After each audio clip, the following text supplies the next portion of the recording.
ఓం సాయిరామ్. బాబా భక్తులందరికీ కూడా నమస్కారం అండి. అందరూ కూడా సుఖంగా సంతోషంగా ఎప్పుడూ కూడా ఆనందంగా ఉండాలి అని చెప్పి ఆ బాబాగారి తరపున నేను కూడా మనస్ఫూర్తిగా కోరుకుంటున్నాను.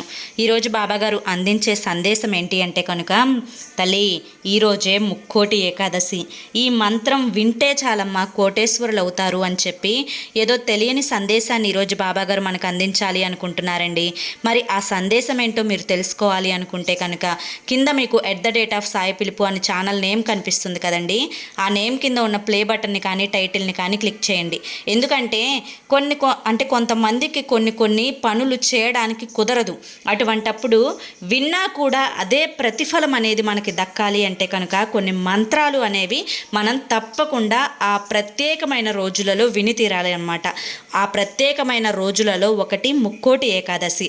ఈరోజు ఈ చిన్న మంత్రం విని మీ జాతక చక్రాన్ని మార్చుకోండి.